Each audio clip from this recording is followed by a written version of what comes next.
بسم اللہ الرحمن الرحیم۔ السلام علیکم۔ 8ویں جماعت کے تمام طلباء و طالبات، آپ سب اپنی اپنی کتابیں کھول لیجئے۔ اردو کی کتاب ہے اور اس کا پہلا لیسن، پہلا سبق آپ کی کتاب میں ہے حمد باری تعالیٰ ہے۔ اس کا عنوان ہے محیط دو عالم ہے قدرت تیری۔ تو یہ حمد جو ہے اس کے شاعر ہیں جناب احسان دانش۔ ان کا مختصر تعارف آپ کی اپنی کتاب میں موجود ہے، آپ اس کو غور سے دیکھیے۔ میں پڑھ رہی ہوں تاکہ اس کے الفاظ کی ادائیگی بھی آپ کو آئے اور آپ کو پڑھنا آئے۔ احسان دانش اردو نظم کے اہم ترین شاعر ہیں۔ ان کی شاعری میں نرمی، شائستگی اور سوز و گداز کی کیفیت پائی جاتی ہے۔ مزدوروں، کسانوں اور غریب طبقے سے ہمدردی ان کی شاعری کا خاص موضوع ہے۔ نظموں کے علاوہ انہوں نے حمد، نعت اور غزلیں بھی کہی ہیں۔ انہیں شاعر مزدور کے لقب سے پہچانا جاتا ہے۔ تو اس تعارف میں ہمیں کیا پتہ چلا کہ ان کو شاعر مزدور کے لقب سے پہچانا جاتا ہے۔ اردو کے بہت مشہور شاعروں میں ان کا شمار ہوتا ہے، اور انہوں نے چونکہ مزدوروں کے لیے، غریب طبقے کے لیے شاعری کی ہے۔ ٹھیک ہے، تو یہاں ان کی حمد ہے، انہوں نے حمدیں اور نعتیں بھی لکھی ہیں، تو ان کی حمد ہے جسے میں پڑھ رہی ہوں۔ آپ اپنی کتاب میں دیکھتے جائیے اور اپنے الفاظ کو صحیح ادائیگی، تلفظ کرنا سیکھیے ان کا۔ ٹھیک ہے، تیری حمد میں کیا کروں اے خدا، میرا علم کیا ہے، میری فکر کیا۔ میں ہوں بے خبر، تو خبیر و علیم، میں حادث ہوں اور ذات تیری قدیم۔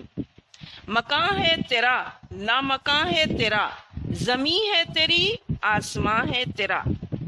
تجھی سے صبا ہے، تجھی سے سموم، زمیں پر ہیں گل، آسماں پہ نجوم۔ ضیائے رخ زندگی تجھ سے ہے، جہاں میں بھی رخشندگی تجھ سے ہے۔ محیط دو عالم ہے قدرت تیری، ہے کثرت کے پردے میں وحدت تیری۔ تیرے زمزمے آبشاروں میں ہیں، تیری عظمتیں کوہساروں میں ہیں۔ یہ مکمل ہو گئی ہے۔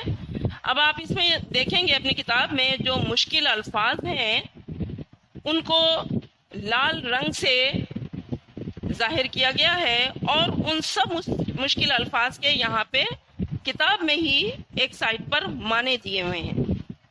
تو یہ الفاظ کے معنی یہ آپ نہ صرف پڑھیں گے بلکہ یہ آپ اپنی کاپیوں میں بھی کریں گے۔ اپنی کاپیوں میں یہ کام آپ کو کرنا ہے۔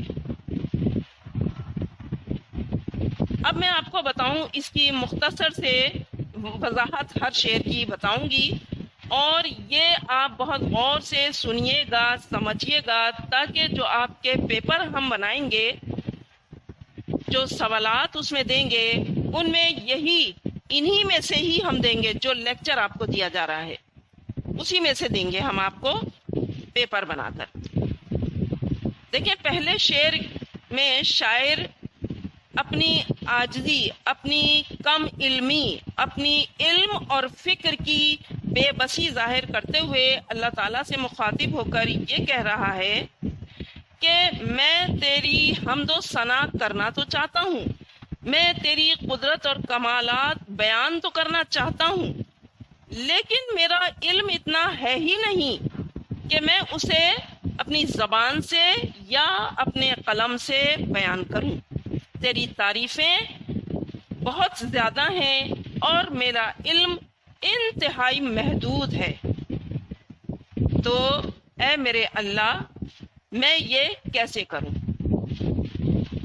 دوسرا شعر ہے، میں ہوں بے خبر، تو خبیر و علیم۔ اس میں اللہ تعالیٰ کی صفات بیان کی ہیں شاعر نے کہ میں تو بے خبر ہوں، مجھے کسی بات کا کوئی علم نہیں ہے، جبکہ تیری خوبیاں جو ہیں ان میں خبیر ہونا، یعنی ہر چیز سے باخبر ہونا، اور علیم ہونا، ہر چیز کا علم ہونا، یہ تیری خوبیوں میں شامل ہے۔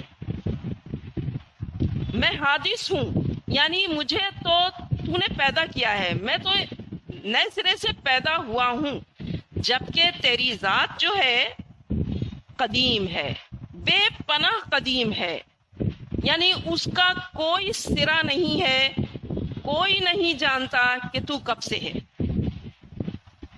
تو اس شعر میں شاعر اللہ تعالیٰ کی صفات بیان کر رہا ہے، جن میں صفات میں کیا کیا چیزیں ہیں؟ خبیر، علیم اور قدیم۔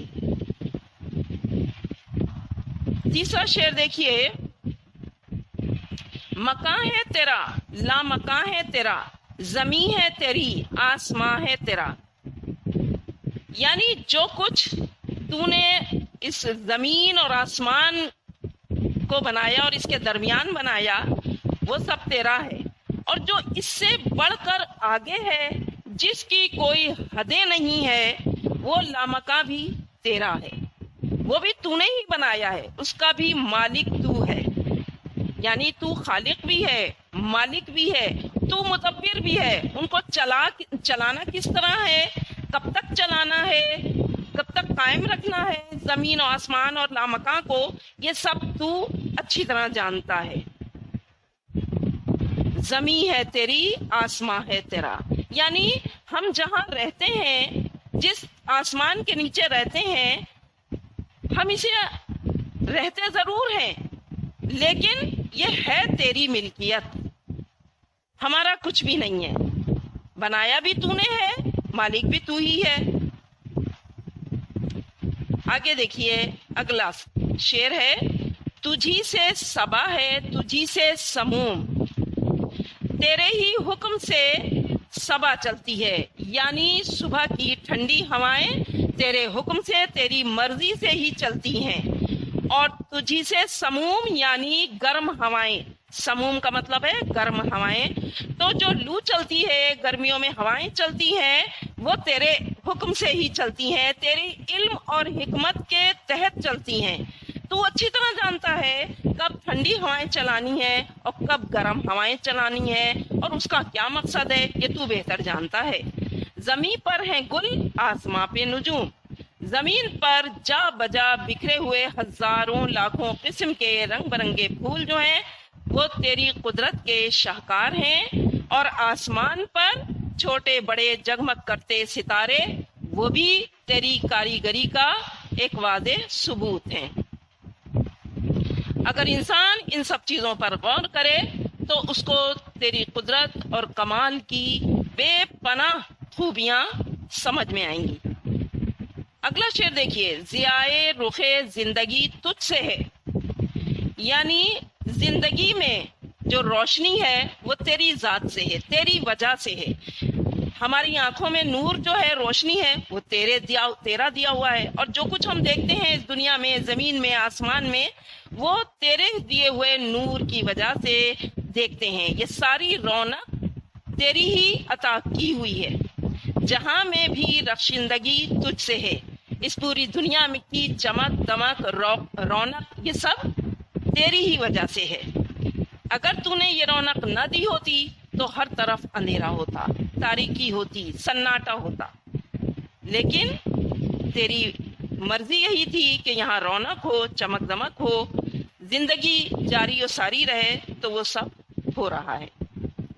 اگلا شعر ہے، محیط دو عالم ہے قدرت تیری، تیری قدرت اور تیرا کمال جو ہے اس نے تمام جہانوں کو گھیرا ہوا ہے، احاطے میں لیا ہوا ہے، تیری یعنی احاطے سے، تیرے گھیرے سے کوئی چیز باہر نہیں ہے، سب کچھ تیری قدرت اور کمال کے اندر ہے کثرت کے پردے میں وحدت تیری، جتنی لاکھوں کروڑوں قسم کی تخلیقات تو نے کی ہیں، بے شمار بے حساب، اور یہ سب ایک دوسرے سے مختلف تخلیقات ہیں، یعنی زمین آسمان ایک دوسرے سے مختلف ہیں، پانی اور بادل اور درخت اور پہاڑ اور دریا یہ سب ایک دوسرے سے مختلف ہیں، انسان حیوان یہ ایک دوسرے سے مختلف ہیں، سورج چاند ستارے سب یہ تیری قدرت کے وہ کمالات ہیں جنہیں صرف تیری ایک ذات نے بنایا ہے۔ تو ان سب کا رب ہے، یعنی تو ان کا خالق ہے، مالک ہے اور مدبر ہے۔ تجھے معلوم ہے انہیں کب تک قائم رکھنا ہے، انہیں کس طرح چلانا ہے، یہ سب تیرے یعنی تیری حکمت اور مصلحت کے تحت ہو رہا ہے۔ تو ہے کثرت کے پردے میں وحدت تیری، اس کا مطلب یہی ہے کہ تیری ایک ذات واحد جو ہے وہی ان ہزاروں لاکھوں کروڑوں اقسام کی تخلیقات کو بنانے والی ہے، ان کی مالک ہے اور ان کو چلانے والی ہے، ان کی تدبیر بھی کرنے والی ہے۔ آخری شعر ہے، تیرے زمزمے آبشاروں میں ہیں، یعنی تیری قدرت اور کمال کی حمد و ثنا جو ہے وہ جہاں ہر شے کرتی ہے، تو یہ آبشاروں سے پہاڑوں سے گرنے والے جھرنے اور آبشاریں اور بہتی ہوئی ندیاں اور دریا، یہ سب بھی تیرے قدرت و کمال کے نغمے گنگناتے ہیں۔ زمزمے یعنی نغمے گنگناتے ہیں، اور تیری عظمتیں کوہساروں میں ہیں۔ تیری ذات کی عظمت اور بلندی کا بہت معمولی سا ایک اظہار اونچے اونچے پہاڑوں سے بھی ہوتا ہے۔ تو یہ ہر شعر کی میں نے تھوڑی وضاحت کر دی ہے تاکہ آپ اس کتاب کو سامنے رکھ کر اچھی طرح سمجھ سکیں۔ یہ میں آپ کو پھر ایک مرتبہ بتا دوں کہ جو کچھ میں نے اپنے اس لیکچر میں آپ کو بتایا ہے اسی کے مطابق پرچہ بنے گا، سوال و جواب ہوں گے، اور تھوڑا سا ریٹن ہوم ورک بھی میں آپ کو دوں گی جو آپ اپنی کاپیوں میں کر کے یہاں ہمیں پہنچائیں گے اسکول، اور ہم وہ چیک کر کے آپ کو ریٹرن کریں گے۔ اللہ حافظ۔